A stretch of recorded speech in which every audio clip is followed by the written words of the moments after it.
Vulnerability is not weakness, it's your tool.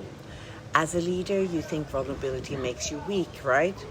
You think if you show people you don't have all the answers, they won't trust you. If you admit you're struggling, they'll see you as incompetent. If you let them see your failures, they will lose respect for you. So you perform. You pretend, you put on the mask of having it all together, and it drains you. Pretending is heavy, and that mask is suffocating you. What if vulnerability isn't weakness? It's actually your greatest asset. What if the very thing you're hiding is the thing that would make people trust you most? I learned this the hard way. I spent years trying to be perfect. The perfect host, making all the food from scratch, the perfect wife, the perfect businesswoman. Always having the answers, always being in control. And people didn't trust me. Not really. Because they could feel something was off. They felt they couldn't live up to what I was achieving. They could sense the performance, and the performance doesn't create trust. It creates distance. It wasn't until I learned to be vulnerable, to own my failures, to admit when I didn't know, to show up as imperfectly human, that everything changed. This is why leaders, I think, they can't be vulnerable and will never have full loyalty from their teams. And most importantly, how to practice vulnerability in a way that builds trust instead of destroying it. Vulnerability isn't about oversharing or being weak. It's about being real. And real is what people are craving these days. Real is losing path totally. It's all about trust, isn't it? And if you think of everything as energetically connected, which it is, that means if I have low self-worth, even though I show huge confidence walking into a room, it can still be felt. I've experienced it. I literally learned my lesson. My manual for who I was very blurry, based on my lack of a role model in my past. So I tried to do everything the perfect way, according to society. Absolutely everything to be seen and liked and respected, because I thought it was the right way. But when I made a deep dive into different topics, as of who I was, always helping elderly people, for example, opening doors, taking them across the highway, doing all these things. It wasn't anything wrong with it, but I questioned myself. Why am I doing it? And we're back to the why. It's because I wanted to be seen as a good, nice person, decent. Instead of owning that I'm kind, I needed to show the world that I was more than that. And it doesn't mean I stopped doing it. It just means being aware of why you do certain things, why you comply, why you compromise yourself, why you do certain things. What are your patterns so you don't get stuck in them? Because you will get burned out if you don't know your why. Good or bad sides, it doesn't really matter. We have all of them. The bully was never born a bully. He became that way because it was a way to be seen, loved, and cherished, even though it was bad behavior. So back to trying to please your surroundings, trying to create a version of yourself that will be accepted. You won't be trustworthy until you own all of who you are, all of it. And to do that, you need to dig deep and figure it out. Question yourself. What information do I need? What do I not need any longer that is from someone else, from my upbringing? Being vulnerable, daring to own your shame, daring to own your guilt, daring to own your failure, probably the most important one, will energetically show people that you are trustworthy. Otherwise, people will put you on a pedestal and the distance will grow each day. That you're not this perfect person that manages, that achieves, that does everything, only creates dissonance and not community and loyalty, which we need if we are in a business. So being vulnerable, owning that will always take you the furthest. If leaders and founders can't or don't dare to be vulnerable, they will not have the full benefit of being leaders. Having employees, going to meetings, doing their talks, doing their presentations, because that little piece, which is quite big, will be lacking. So it won't be honest. It won't be real, and it won't be you. And the second you're not real, you're in the same pond as very, very many other leaders and businesswomen. Because most people, that's how they behave. That's how they act. Because society has taught them to comply or to be in a certain way according to the unwritten rules of society. To create within the framework, to hold back according to the unwritten rules, to be controlled, to fit in. That's just a few. So daring to really take a good look at your vulnerability, daring to own your failure, daring to feel guilty, daring to own your shame, daring to literally not know, not having all the answers, but inviting people in to participate, listening more than talking, and let them show their value and own it themselves. Research together, find new ideas together, find new creative ways. If a leader and a businesswoman dares to listen 80% and speak 20%, and on top of that dare to be vulnerable, then she'll have the team with her. And loyalty and trust will be there 100%. That makes people not leave. That makes people stay and really adapt and go for the ideas, even though they are outside the box, but really integrated as a story, as a vision that they all can take into the future, not only the leader or the founder. Let me tell you a story about this.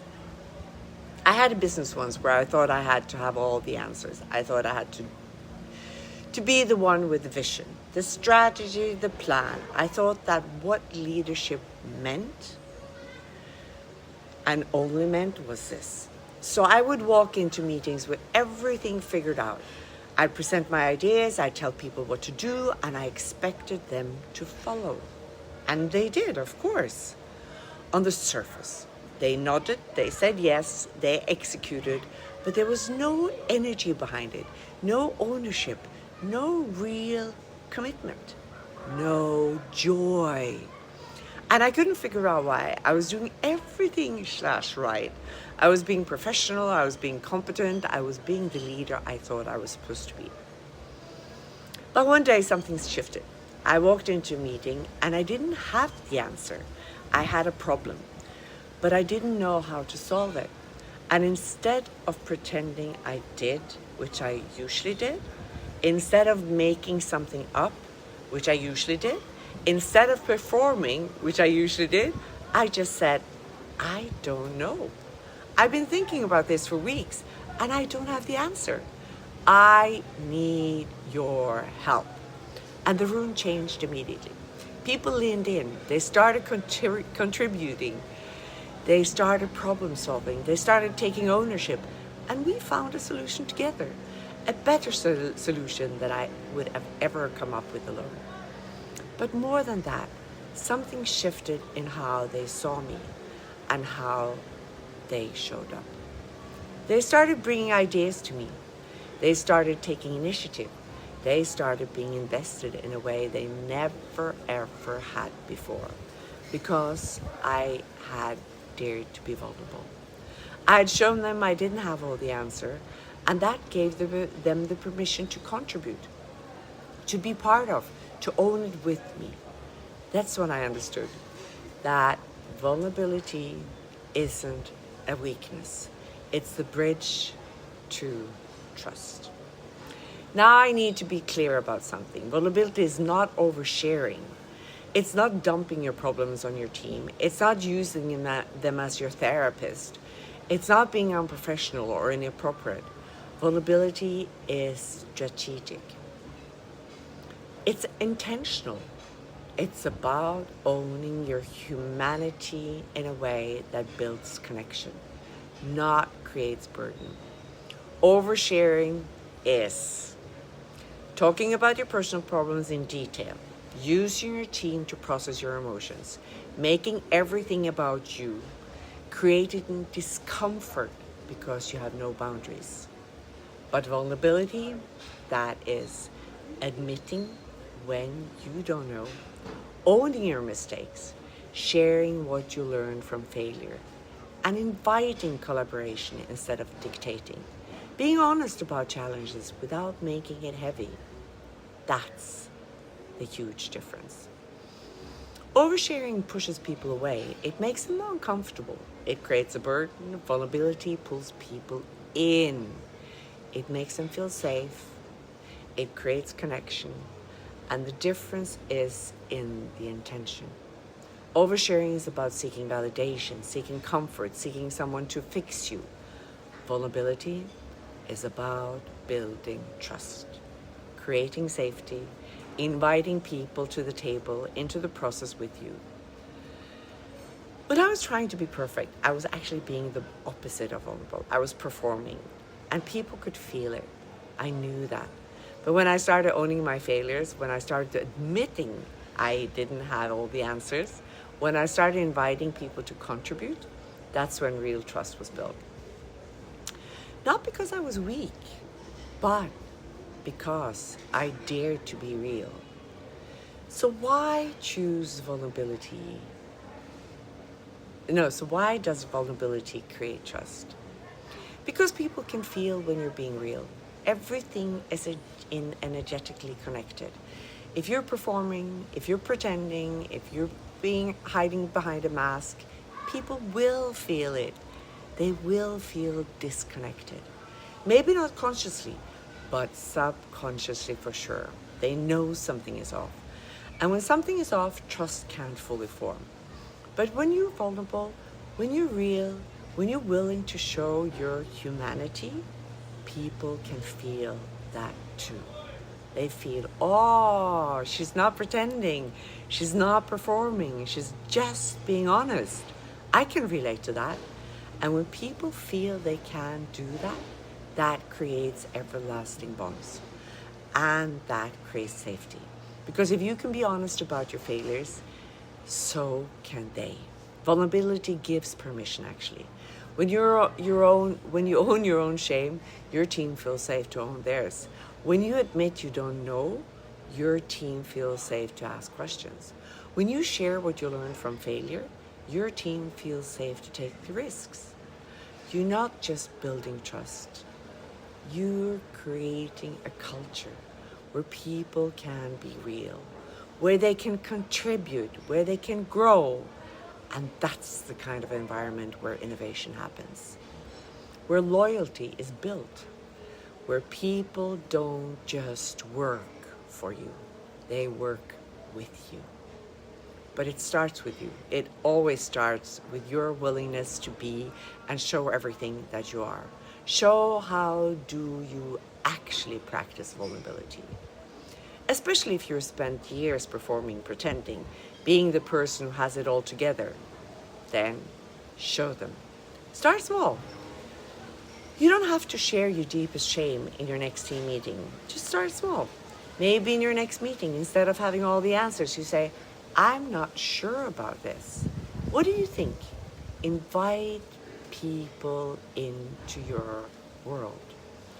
Or when someone asks you a question you don't know the answers to, instead of making something up, you say, I don't know.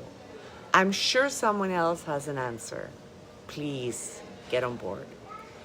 Or when you make a mistake, instead of hiding it or making excuses, you say, I messed up.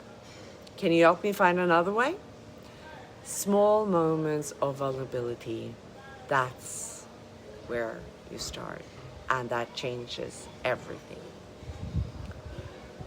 2, own your failures. This is probably the most important one. Stop hiding your failures. Stop making excuses for them. Stop pretending they didn't happen. Own them. Share what you learn. Show people that failure isn't the end. It's part of the process. It's a gateway to new insight and solutions. When I spent 5 years on a remote island in Kenya, I failed constantly. I was petty. I was horrible. I was acting out from my 2-year-old, 5-year-old, 3-year-old, 8-year-old. I went through every single stage in my past where I hadn't been seen or validated. And acted accordingly, I can promise you. And I could have hidden that. I could have pretended those years didn't happen. I could have only shared the polished version. But I chose not to. Because those failures taught me everything. And when I shared them, people saw, oh, she's not perfect. She's just willing to do the work. And that creates trust. 3, listen more than you talk. Vulnerability isn't about what you share, it's about how you show up. And one of the most vulnerable things you can do is listen. Really listen.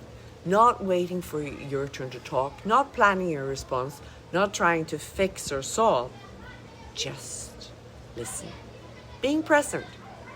Let people be heard. Because when you listen 80% and speak 20%, you're saying, I don't have all the answers. I value your input. I trust you. And that is daring to be vulnerable. Because it means letting go of control. 4, invite collaboration. Stop dictating. Start inviting. Instead of this is what we're going to do, try this is the challenge. What do you think we should do? Instead of I figured it out. I have some ideas, but I want to hear yours first. Inviting collaboration is vulnerable because it means you might not have the best ideas.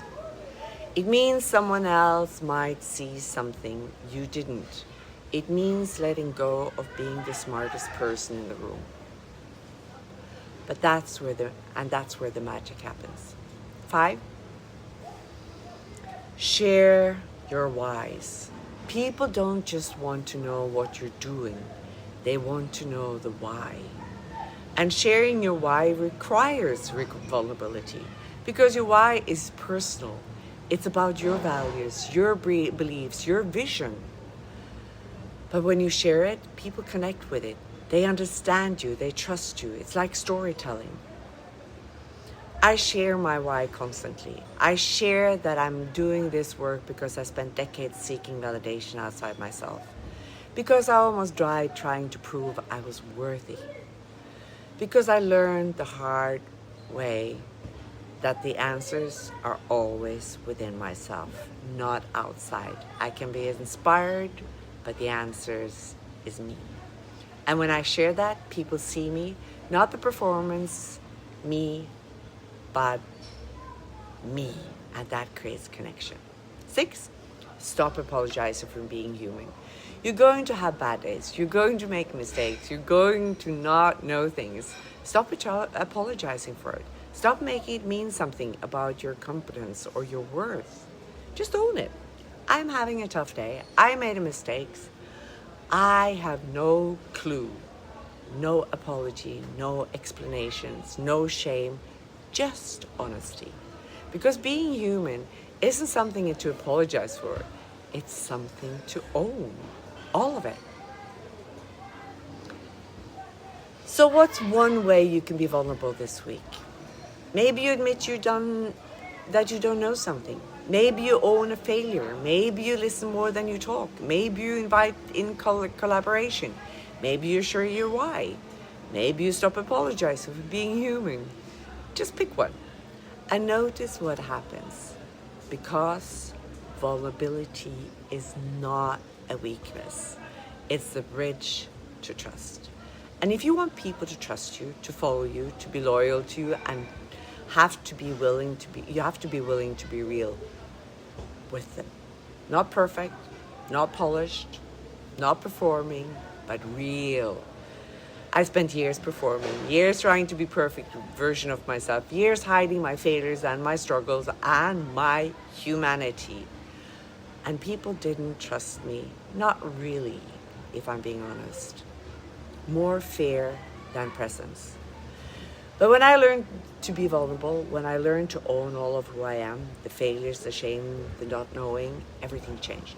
People started trusting me, following me, being loyal to me, not because I became perfect, but because I became real. And the same is possible for you. You don't have to have all the answers. You don't have to be perfect. You don't have to pretend. You just have to be willing to be you, to be real, and to be human. And watch what happens when you do. If this resonated, subscribe. I'm here to help you lead from truth, not performance. You have everything you need within you. You just need the courage to show it. So I'll see you.